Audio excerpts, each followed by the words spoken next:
Most people believe the quantum field responds to desire, that if you want something badly enough, think about it often enough, or visualize it clearly enough, reality will eventually rearrange itself. And when it doesn't happen, they assume the universe is slow, blocked, or somehow testing them. But the truth is far more uncomfortable than that, because the field is never ignoring you. It's responding precisely to what you're emitting. Here's the part almost no one explains clearly. The quantum field does not organize itself around what you want. It organizes itself around what your system is stable in, the emotional baseline you return to, the identity you default to when nothing is forcing you to perform, the internal state that feels normal to your body, even when your mind says it wants something else. This is why manifestation feels inconsistent for so many people. You can desire a new reality while still being neurologically anchored to the old one. You can affirm abundance while your nervous system is calibrated to lack. You can visualize expansion while your identity is still organized around control, urgency, or survival. From the field's perspective, those mixed signals don't create movement, they create noise. Physics already understands this principle. In any system, coherence determines how information moves. When elements are synchronized, energy transfers cleanly. When they aren't, energy scatters. Internally, the same law applies. Intensity doesn't amplify a signal. Coherence does.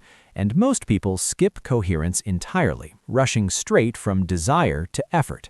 Spiritually, this has always been called alignment, but alignment is often misunderstood. It's not positivity, it's not belief, it's not forcing yourself to feel a certain way. Alignment is when thought, emotion, body, and identity stop contradicting each other. When your inner state becomes predictable to itself, reality becomes predictable in response. The uncomfortable truth is that the quantum field has been answering you all along, not to your intentions when you're motivated, but to your baseline when you're not. Not to what you hope for, but to what you consistently embody. And once you see this, it becomes impossible to unsee how your reality has been faithfully mirroring you the entire time. This raises a much more important question. If the field doesn't respond to wanting, what does it actually respond to? And more importantly, how do you shift that internal signal without forcing, pretending, or burning yourself out? That's what we need to unpack next. The quantum field responds to coherence, not desire, not belief, and not emotion in isolation.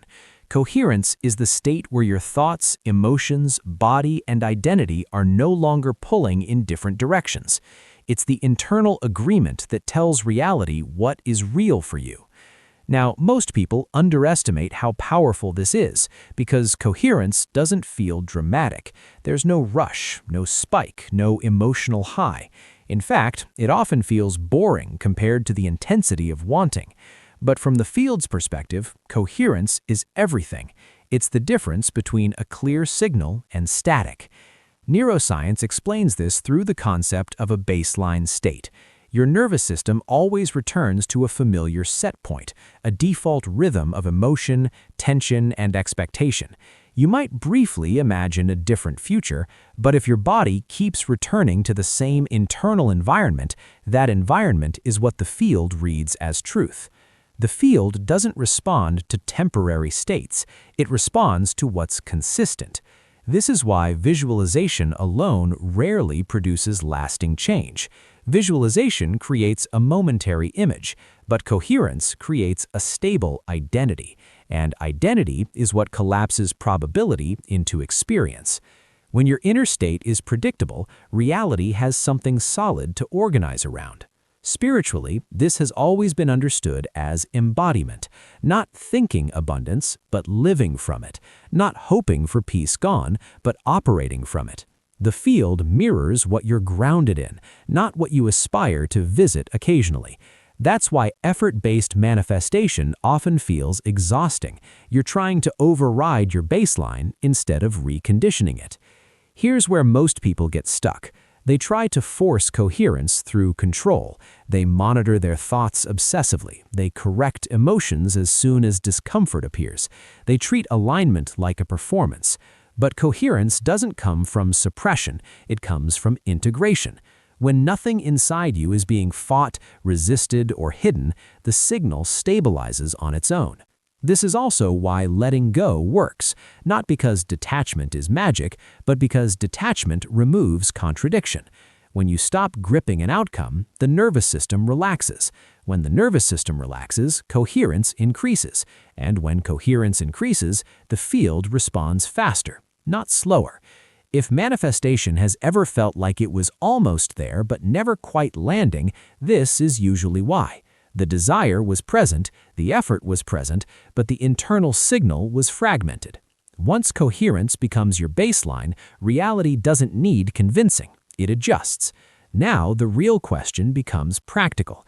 How do you stabilize coherence in daily life, especially when old patterns, stress, and external pressure try to pull you back into fragmentation? That's where the process continues. Here's the paradox most people aren't ready to hear. Wanting something intensely is often the very thing that delays it, not because desire is wrong, but because of what desire usually implies at a deeper level. Wanting signals separation. It tells the nervous system that something is missing now, and the field responds to that sense of absence with precision. When you want something badly, your attention collapses around the gap between where you are and where you think you should be. The body tightens, time feels heavy, patience erodes. Even positive thoughts start carrying urgency underneath them, and urgency is not neutral. It conditions the system into a state of chasing rather than receiving. Neuroscience explains this clearly. The brain doesn't differentiate between excitement and stress when both are fueled by anticipation. Both activate similar circuits related to prediction and control. That's why manifestation driven by wanting often feels draining. You're constantly monitoring reality for signs, evaluating progress, adjusting your inner state. The system never settles, and without settling, coherence can't stabilize. Spiritually, this is why so many traditions emphasize surrender, not as passivity, but as precision. When you stop reaching, the signal clarifies. When you stop needing proof, the nervous system exits survival mode. And when survival mode turns off, the body finally communicates safety to the field. Safety is what allows probabilities to collapse cleanly. This is also why detachment feels like speed once you've experienced it, not because you stopped caring, but because you stopped signaling lack. You didn't lower your standards, you removed contradiction. The desire didn't disappear, it transformed into expectancy without tension. That shift alone changes how reality responds. Most people try to jump straight to this phase by forcing detachment, which never works. You can't fake relaxation. The body knows when it's pretending.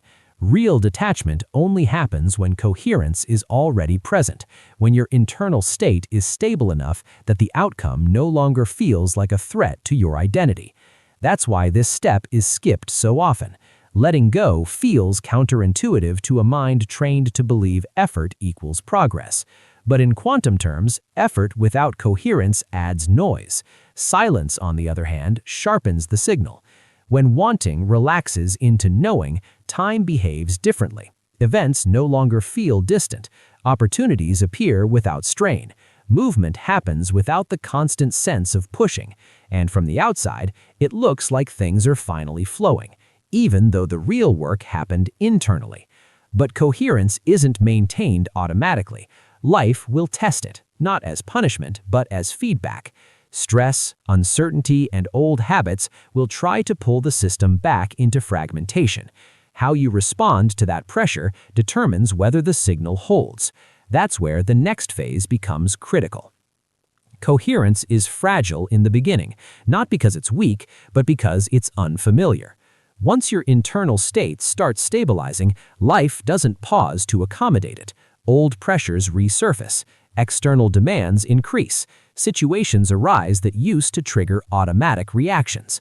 And this is where the field gives feedback, not to test you, but to see which signal you return to under pressure. Most people assume coherence means staying calm at all times. That misunderstanding causes them to fail right here. Coherence isn't emotional perfection, it's consistency.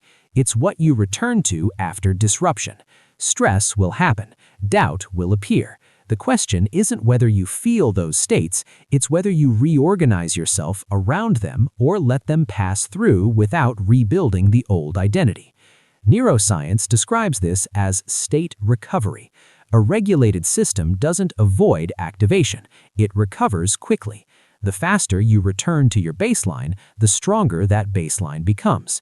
Each time you choose presence instead of reaction, the nervous system learns that safety exists without control. And when the body learns safety, coherence deepens automatically. Spiritually, this is where embodiment replaces intention. You stop asking